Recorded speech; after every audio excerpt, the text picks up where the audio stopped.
नमस्कार, news makers में आपका स्वागत है। मैं हूं प्रकाश हिंदुस्तानी और कल अंतर्राष्ट्रीय महिला दिवस के ठीक पहले आज हमारी खास मेहमान है मध्य प्रदेश महिला कांग्रेस के अध्यक्ष अर्चना जायसवाल जी। अर्चना जी, हमारे स्टूडियो में आपका बहुत बहुत स्वागत है। नमस्कार। अर्चना जी, आपने एक किताब अभी निकाली है, स्वयं सिद्धा। क्या है ये किताब? मैं हमेशा से ही महिला सशक्तिकरण के लिए काम करती रही और मुझे नारी को मैं स्वयं सिद्धा के रूप में देखने की चाहत रखती, इसलिए मैंने पहली कांग्रेस की जो मेरी किताब निकली, मैंने उसका नाम स्वयं सिद्धा रखा। मैं महिलाओं को अपने पैरों पर खड़े देखना चाहती हूँ और स्वयं सिद्धा जैसे प्रतिभा पाटिल जी हैं, सोनिया गांधी जी हैं, इंदिरा गांधी जी हैं, बहुत सारी महिलाओं को देखती थी, इसीलिए मैंने स्वयं सिद्धा नाम रखा। पर आप तो रोटरी और जेसी ऐसी संस्थाओं में थी, तो रोटरी क्लब छाप समाज सेवा करते करते, जेसी क्लब छाप समाज सेवा करते करते आप राजनीति में कैसे आ गए? देखिए, कोई भी संस्था होती है वो ज्ञान का भंडार होती है। कोई लोग उसको उसकी अच्छी चीजें ले लेते हैं, कोई क्लब की बुरी चीजें भी ले लेते हैं। मैंने हर संस्था से उसकी अच्छी चीजें ली। जेसी से मैंने पर्सनैलिटी डेवलपमेंट का चीज ली, व्यक्तित्व विकास लिया, क्योंकि वो यदि व्यक्ति अपने आप का विकास करता है तो वो व्यक्ति से व्यक्तित्व बन जाता है। ये मैंने जेसी से सीखा। फिर जब मैं जेसीस में एक उम्र होती है, उसके बाद रोटेरियन बनना होता है, तो मैं रोटेरियन बनी। रोटरी जो संस्था थी, समाज सेवी संस्था थी, उसके माध्यम से मैं बहुत यहाँ जो आज आपके सामने खड़ी हूँ उसी संस्था के आप बड़े झगड़े करती थी वहाँ। इनर व्हील क्लब की शुरुआत आपने की, कहा कि महिलाओं इनर व्हील क्लब से अलग होकर आपने रोटरी क्लब मालविका बनाया। आपने कहा इनर व्हील में हम क्यों रहे, हम तो बराबरी से लड़ेंगे। आपकी बात से सहमत हूं, क्योंकि मैं हमेशा ही महिलाओं के सशक्तिकरण के पक्षधर में रही।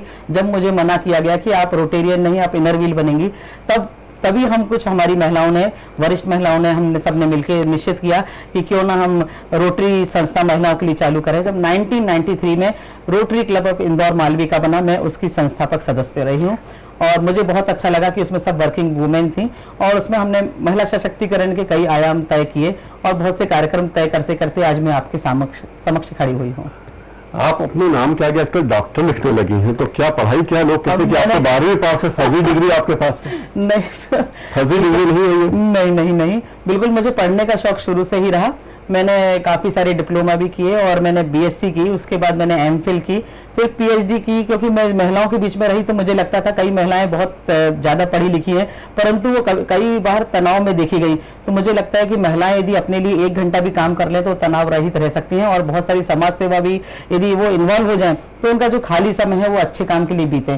तो मैंने पीएचडी करी psychosomatic diseases among women and their remedies पे की और मुझे उसके बहुत अच्छे परिणाम सामने आए और बहुत सारी महिलाओं को मैंने बताया भी कि आप यदि आपके पास पैसा है, घर है, गाड़ी है, बच्चे अच्छे हैं और आपके पास समय है तो आप क्या कर सकती हैं और तनाव दूर कर सकती हैं। मतलब आपके बहुत सारे शुभ चिंतक हैं, आप पीएचडी है लेकिन वो अफवाह फैला रहे हैं कि आप तो 12वीं पास है। ऐसा क्यों, इतने शुभ चिंतक क्यों पैदा कर रहे हैं? बात उसी की जाती है जिसको फेमस करना होता है। हर किसी की बातें भी नहीं की जाती हैं और लोग मेरी बातें करते हैं तो मुझे बड़ा आनंद आता है और मैं अपने पास में निंदक को हमेशा लेके चलती हूँ। 20 साल से आप समाज सेवा के क्षेत्र में, फिर आप राजनीति में आ गई। लोग कहते हैं कि आप जब भी कुछ होता है फोटो खिंचाने अफसरों के पास पहुंच जाती हैं, ज्ञापन लिख के जाती हैं, ज्ञापन देती हैं, फोटोग्राफर साथ में ले जाती हैं और ज्ञापन सौंप के फोटो छपाने लगती है। ऐसा है? देखिए, आपने यदि कभी मेरे साथ आप रहे हो तो बिल्कुल हमने ऐसा कभी भी नहीं किया है। जब भी हम गए, चाहे वो अनुराधा जी हो, आईजी हो, चाहे वो एसपी हो, चाहे कलेक्टर हो, वो अपनी ड्यूटी निभाते हैं। परंतु जब हम उनके पास कोई भी पेपर लेके जाते हैं, क्योंकि आज तक उन्होंने देखा कि लोग उनको पेपर देते हैं, फोटो खिंचाते हैं, वो चले जाते हैं, परंतु मेरे साथ जब भी वो कहते हैं आइए ज्ञापन दीजिए जाइए, तो मैं उनके सामने कहती हूँ इस ज्ञापन को तो मैं आपके सामने ही फाड़ दूंगी। ऐसा कब हुआ? ऐसा अभी हम लोग बेटमा में भी गए थे तो भी वहां पर भी उनको लगा कि सिर्फ हम कुछ कागज के टुकड़े देने आए हैं। या हम अभी खंडवा में हम गए तो एसपी के पास गए, वहां भी घटना घट गई थी महिला के साथ, रेप की घटना। तो वो लोग सोचे कि आते हैं महिलाएं, तो हमको ये भ्रम तोड़ना है कि हम सिर्फ ज्ञापन देने नहीं आते हैं, हम चिंतित हैं इसलिए आपके पास आए हैं, क्योंकि हम अपराधी पकड़ नहीं सकते, उनको सजा नहीं दिला सकते हैं। आप वो कड़ी हैं जिस अपराधी को पकड़ भी सकते हैं, सजा दिला सकते हैं। आपसे हम न्याय की गुहार करने आए हैं, ज्ञापन देने हम नहीं आए हैं।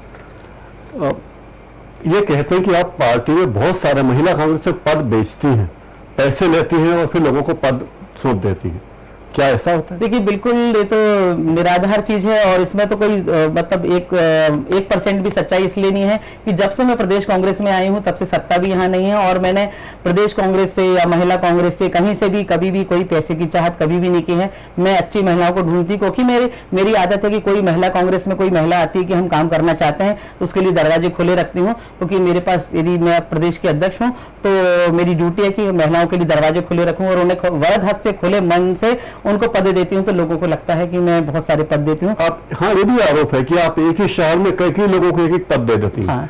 6 पद एक ही पद 6 लोगों को बिठा देती है। नहीं, उसमें क्या है, यदि कोई शहर बड़ा होता है, यदि आज इंदौर की जनसंख्या है अभी 25 लाख से ऊपर है, तो यदि यहाँ से प्रदेश स्तर पर यदि हमने 8 या 9 पद भी ले लिए तो कोई इसमें कोताही समझती नहीं, क्योंकि शहर बड़ा है, काम ज्यादा है और काम करना पड़ेगा। ऐसे ही जबलपुर शहर है, जबलपुर शहर से भी मेरे कई पदाधिकारी हैं। उसका कारण भी होता है, कई शहर ऐसे हैं जहां पर काफी सारी महिलाएं जो बहुत सारे काम करती हैं अलग अलग क्षेत्रों में, तो हम उनको अलग अलग फील्ड देते हैं। किसी को लीगल फील्ड देते हैं, किसी को महिला सहायता प्रकोष्ठ का देते हैं, किसी को अल्पसंख्यक प्रकोष्ठ का देते हैं। इस तरह से अलग अलग फील्ड में हम महिलाओं को बांट के काम करवाते हैं। सुना जी, राजनीति में आजकल यह हो गया कि हर नेता के पीछे किसी न किसी का वरद हस्त होता है। आपके पीछे कौन खड़े? जैसे मीनाक्षी नटराजन के पीछे राहुल गांधी खड़े थे, विजयलक्ष्मी साधो के पीछे दिग्विजय सिंह जी थे, तो आपके पीछे कौन खड़ा है? कांतिलाल भूरिया? मैं अपने पीछे किसी को खड़ा नहीं करती हूँ, मैं लोगों के पीछे खड़ी होती हूँ और जमीन पे चलना पसंद करती हूँ। शायद यही कारण है कि प्रदेश कांग्रेस कमेटी में मैंने राधा किशन मालवीय जी के साथ काम करा, फिर आदरणीय सुभाष यादव जी के साथ काम करा, फिर आदरणीय पचौरी जी के साथ काम करा और अब भूरिया जी हैं और मैं यथावत वहीं कांग्रेस कार्यालय में अभी भी कार्यकर्ता के रूप में काम कर रही हूँ। मैं सोनिया गांधी के पीछे खड़े होकर काम कर रही हूँ। हाँ, यह भी सच है कि जब मैं राजनीति में आई तब मुझे राजनीति का ABCD नहीं मालूम था। मुझे प्रथम पद जो दिया था वो आदरणीय माननीय दिग्विजय सिंह जी ने दिया था और मैं उनका आभार इसलिए व्यक्त करती हूँ कि उन्होंने मेरे को राजनीति की राह दिखाई और मुझे अब एक सच्ची राह दिखती है कि इसके माध्यम से मैं ज्यादा से ज्यादा लोग की समाज सेवा कर सकती हूँ। श्री प्रकाश जायसवाल जी के नाम पे आपके काफी कार्यक्रम होते हैं, आप कार्यक्रमों में खास बुलाती हैं, उनसे कोई रिश्तेदारी है आपकी? देखिए, जायसवाल समाज की राष्ट्रीय अध्यक्ष हूँ और आपको बताते हुए हर्ष होता है कि 22 संसद के अंदर जायसवाल समाज के अभी बैठे हुए हैं। श्री प्रकाश जायसवाल जी वो प्रखर व्यक्तित्व हैं और वो चाहते हैं कि हमारे जैसे लोग राजनीति में आगे आए और काम करें, और जब भी हमने उनको बुलाया है वो आए हैं। वो हमारे वरिष्ठ हैं, हमारे मार्गदर्शक हैं और आगे भी शायद कोई काम होगा तो आप मेरे साथ उन्हें खड़ा पाएंगे। समाज सेवा में क्या लक्ष्य आपका है, क्या करना चाहती हैं? मैं चाहती हूँ कि समाज सेवा, लोग बहुत सारा चीज बोलते हैं समाज सेवा का क्या मतलब होता है? सामाजिक, किसी समाज की उन्नति सामाजिक रूप से, आर्थिक रूप से, राजनीतिक रूप से, और मेरी तरफ से मैं एक चीज और जोड़ती हूँ, आध्यात्मिक सशक्तिकरण को मैं बहुत मान्यता देती हूँ। ईश्वर से जुड़ी हुई हूँ और मुझे लगता है कि हमारे अंदर ईश्वर ने बहुत सारी अच्छी चीजें दी हैं। यदि हमारे पास अच्छी चीजें हैं तो लोगों के साथ हम शेयर करेंगे तो हम और आगे बढ़ जाएंगे। यदि हम नहीं देंगे तो हम, जो तालाब रुका हुआ था, पानी गंदा हो जाता है। मैं बहती हुई नदी बनना चाहती हूँ और जो चीज ईश्वर ने मेरे साथ अंदर दी है वो समाज को देना चाहती हूँ। और समाज की तरक्की जब मैं देखती हूँ, कभी कहीं ना कहीं जब समाज बढ़ता है तो मैं सोचती हूँ देश की तरक्की हो रही है, इसलिए विभिन्न समाजों के साथ विभिन्न समय पे मैं जाती हूँ और उनके साथ काम करती हूँ। चाहे वो वाल्मीकि समाज हो, चाहे अल्पसंख्यक हो, चाहे मेरा वैश्य समाज हो, चाहे कलाल समाज हो, सबके लिए मैं एक साथ एक तरह से काम करती हूँ। आप प्रदेश महिला कांग्रेस के अध्यक्ष, प्रदेश में महिलाओं पर लगातार उत्पीड़न बढ़ते जा रहे हैं, आप क्या कर रही हैं इसमें? देखिए, मैं बहुत ज्यादा चिंतित हूँ। मैं नहीं, मतलब हम सभी लोग बहुत ज्यादा चिंतित हैं, क्योंकि हम लोग महिला सशक्तिकरण की बात करते हैं, हम चाहते हैं कि महिलाओं को बहुत ऊंचाइयों पर देखना चाहते हैं, परंतु जब घर की दहलीज से महिलाएं बाहर निकलती हैं और उत्पीड़न की शिकार होने लगती हैं, बच्चियों को हम अच्छी पढ़ाई करना चाहते हैं, उनको ट्यूशन भेजते हैं, वहाँ महिलाएं शिकार हो जाती हैं, घरों पर बैठी रहती महिलाएं, हमारी दादियां, वो भी शिकार हो रही हैं।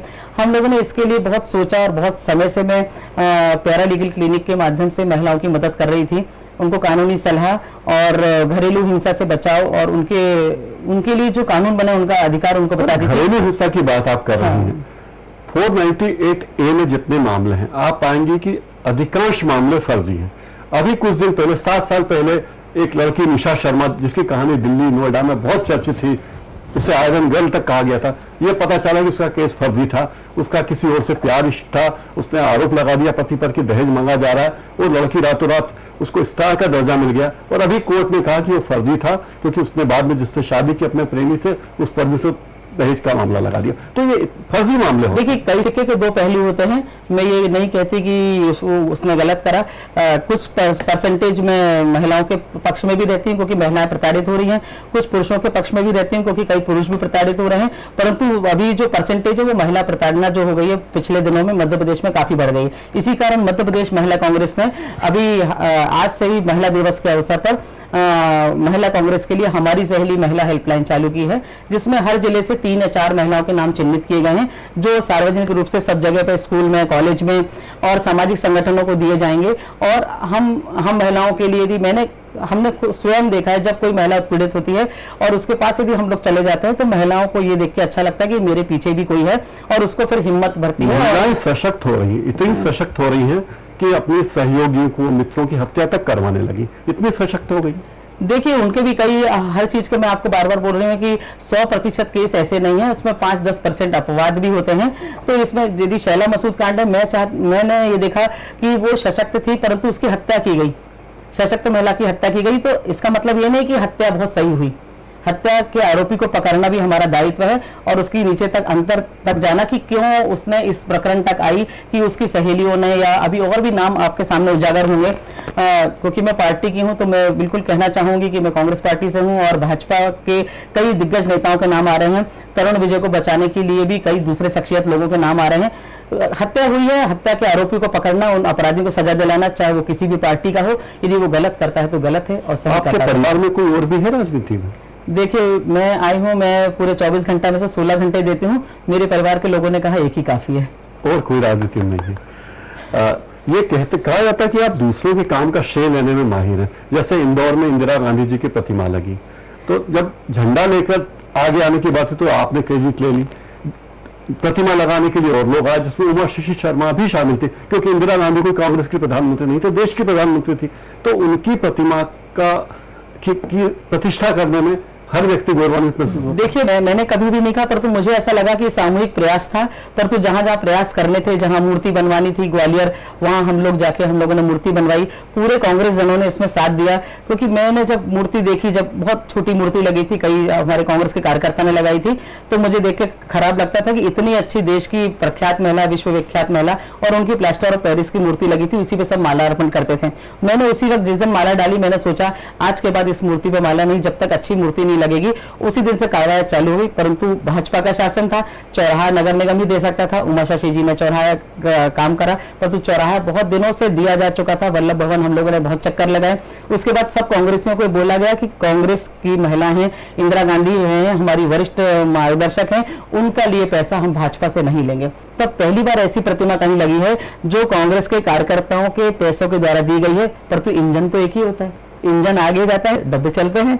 तो अब इंजन मैं होती या कोई दूसरा होता है, इंजन को तो गाड़ी चलानी थी। हम शीला दीक्षित जी के पास गए, उनसे कहा, उन्होंने आग्रह माना और वो आई और इंदिरा गांधी की प्रतिमा लगी। आज इसके लिए मैं सभी कांग्रेस कार्यकर्ताओं को धन्यवाद देती हूँ कि उन्होंने एकजुटता दिखाई। आगे भी वो लोग आए और अर्जुन सिंह जी की जो मूर्ति है उसमें इंजन कोई बने, मैं डब्बा बनने को राजी। मतलब अर्जुन सिंह जी की मूर्ति लगाना चाहते हैं? हाँ, बिल्कुल चाह रहे हैं, क्योंकि वो हमारे प्रदेश के मुख्यमंत्री थे और उनके कारण ही आज हमको इंदौर में इतनी ज्यादा सौगातें मिली हैं। IIT हो, IIM हो, कैट हो, बहुत सारी उपलब्धि है जो उनके समय में मिली थी। तो जनता को जानना चाहिए। आज कई मूर्तियां इंदौर शहर में लगी जिनको मैं ही नहीं जानती हूँ। कुछ तो आपने अपने धार्मिक नेताओं की मूर्तियां लगाई। हाँ, बिल्कुल, क्योंकि जिस समाज में मैंने पैदा हुई हूँ, मैंने बीड़ा उठाया, जिस समाज में पैदा हुई हूँ उसके लिए, और जिस देश में पैदा हूँ उसके लिए काम करना चाहिए। इसलिए जिस पार्टी में थी वहाँ इंदिरा गांधी की मूर्ति लगी है, और जिस समाज में पैदा हुई हूँ, कलचुरी जायसवाल समाज में, सहस्त्र बाहु भगवान की प्रतिमा लगाई। परंतु मैं आपको बताना चाहूंगी, इंदौर विकास प्राधिकरण में रह के भी वो प्रतिमा मैंने स्वयं के खर्चों से लगाई। प्रतिमा का खर्च हमने खुद से वहन करा। मेरा समाज का ईश्वर है, वो समाज जन उस मूर्ति को लगाएंगे। और आज भी वो चौराहा जो है हम ही लोग मेंटेन करते हैं, उसका पैसा 1 रुपया भी मैं किसी से नहीं लेती। आप IDA की डायरेक्टर रही हैं। हाँ। क्या इंदौर सही दिशा में जा रहा है? देखिए, इंदौर का जैसा डेवलपमेंट होना चाहिए, अभी 10 साल में तो जो है पूरा की पूरा, अभी विगत जो 8 साल हैं हुए हैं उसमें डेवलपमेंट इंदौर का थोड़ा ठप सा हो गया। कई चौराहे में देखती हूँ कि 4-4 बार टूटे हो, 4-4 बने। सड़कें अभी इस तरह की हो गई हैं। डेवलपमेंट इस तरह तरीके से होना था कि एक एरिया का डेवलपमेंट हो गया, फिर दूसरा एरिया खोदा जाए, परंतु लगता है यहाँ खुदा वहाँ खुदा, जहाँ देखो वहाँ खुदा ही खुदा है। इंदौर को IDA में आपने क्या काम किया था? इंदौर विकास प्राधिकरण में जब मैं आई तो मैंने प्रियदर्शनी इंदिरा गांधी महिला उद्यमी हाट की स्थापना की, क्योंकि मैं चाहती थी महिलाएं सशक्त जब बनेंगी जब वो अपने पैरों पे खड़ी होंगी। परंतु जो महिलाएं पैसे वाली थी वो अपना रोजगार खुद खोल लेती थी, दुकानें खरीद लेती थी, परंतु जो महिलाएं काम करना जानती थी उनके पास दुकान खरीदने का पैसा नहीं होता था। तब प्रियदर्शनी महिला उद्यमी हाट की स्थापना की, जिस उस वक्त ये मालवा मिल पे करीब 20 दुकानें थी। आईडीए की तरफ से उसको 2 साल के लिए लिया गया था और उनमें उन उद्यमी महिलाओं को जो अपना प्रोडक्ट बनाती थी वो समय समय पर 1 महीना या 2 महीना वो उस पर रेंट देकर। कांग्रेस के राज में मिलें बंद हो गई, इंदौर बर्बाद हो गया और ये 20 दुकानें खोल के क्या कांग्रेस महान काम कर रही? नहीं, उसमें यह था कि हम महिलाओं के लिए एक जगह निश्चित कर रहे थे और कांग्रेस कम से कम सोच रही थी कि कुछ किया जाए, परंतु विगत 8 वर्षों का यदि आप ब्यौरा देखा जाए तो इंदौर कहां जाना था और कहां चला गया ये बिल्कुल, क्योंकि मुझे लगता है कि यहाँ जो सशक्त नेतृत्व होना चाहिए जो इंदौर की लड़ाई लड़े। यहाँ से प्रोजेक्ट सब भोपाल चले जाते हैं, कोई ग्वालियर चले जाते हैं, कोई कहीं और चले जाते हैं, परंतु इंदौर की लड़ाई लड़ने वाले मुझे लगता है कि अभी बहुत कम लोग हैं। और मैं कभी इंदौर के लिए भविष्य में कुछ कर पाई तो मैं अपने आप को सौभाग्यशाली। राजनीति में क्या बनना चाहती हूँ? राजनीति में कुछ बनना, मैं तो बनी बनाई आई हूँ, मुझे ऐसा बनना नहीं है, मुझे बनाना है लोगों को, क्योंकि मैं सेवा के क्षेत्र से आई तो खुद मेरे भाग्य में जो लिखा होगा वो तो मैं स्वयं बन जाऊंगी। पर तो मैं चाहती हूँ कि मेरे हाथ से कुछ अच्छे काम हो जाएं और समाज में तरक्की हो जाए, देश को। चुनाव नहीं लड़ेंगे? मैं अपने भविष्य में जो मालूम नहीं किया है, अभी तक तो कोई निर्णय लिया नहीं है। मैं संगठन की महिलाओं संगठन को मजबूत करने के लिए एड़ी चोटी का जोर लगाती हूँ और अभी पूरा टाइम संगठन के लिए देती हूँ और मुझे जब खुशी होगी तब संगठन में लाखों हजारों महिलाएं खड़ी हो जाएंगी आके और कांग्रेस की रीति नीतियों को जन जन तक पहुंचाएंगी। कांतिलाल जी भूरिया आपसे बहुत प्रभावित है, ये सही बात है? ऐसा नहीं, जो भी काम करता है लोग उससे प्रभावित होते हैं, काम करने वालों से हर कोई प्रभावित होता है। और मैं कामकाजी और काम करने वाली महिला हूँ। यहाँ से इंदौर से सुबह निकलती हूँ 8 बजे, 10:30 11 बजे कांग्रेस कार्यालय भोपाल पहुंच जाती हूँ, 5 बजे तक ऑफिस में बैठती हूँ, 5 बजे वहां से निकलती हूँ, अपने घर इंदौर आ जाती हूँ, काम करती हूँ और आ जाती हूँ। और आगे भी मेरा काम ऐसा है कि मैं महिलाओं को सिखाती हूँ कि यदि वो घर से बाहर निकली है तो वो सही दिशा और दशा चुने और किनके साथ बैठना है, कब उठना है, कब जाना है, उस सब चीजों का ध्यान रखें और बहुत तरक्की करें। आपने तो श्री प्रकाश जायसवाल जी से बहुत सिफारिशें लगवाई थी टिकट के लिए, नहीं मिला? नहीं, बिल्कुल ही नहीं। कारण जब मुझे टिकट नहीं मिला मैंने मिठाई बांटी, क्योंकि मैं टिकट की मांग कभी भी नहीं की थी। और भविष्य में भी कभी यदि ऐसा होगा, आदरणीय सोनिया गांधी जी चाहेंगी और यदि कभी मौका आया तो देखेंगे, परंतु मैं जहां काम करती हूँ मैं चाहती हूँ संगठन मजबूत होगा तो पार्टी मजबूत होगी। तो संगठन को जितना मजबूत करके आने वाले समय में कांग्रेस की ज्यादा से ज्यादा सीटें दिलवा पाऊं और ज्यादा से ज्यादा महिलाओं को टिकट दिलवा के उनको जितवा पाऊं, ये मेरी ज्यादा उपलब्धि रहेगी। वनस्पत खुद टिकट लेके खुद लड़ जाऊं। आपका बहुत बहुत धन्यवाद। हमारे स्टूडियो पधारी। ये तो नहीं कह सकते कि आपको टिकट न मिले क्योंकि आपकी इच्छा नहीं है, हम तो चाहेंगे कि आपको टिकट मिले, आप चुनाव लड़ें, चुनाव जीते, महिलाओं का काम करें। आप हमारे स्टूडियो पधारी, आपका बहुत बहुत धन्यवाद। नमस्कार, धन्यवाद। न्यूज मेकर्स में फिलहाल इतना ही।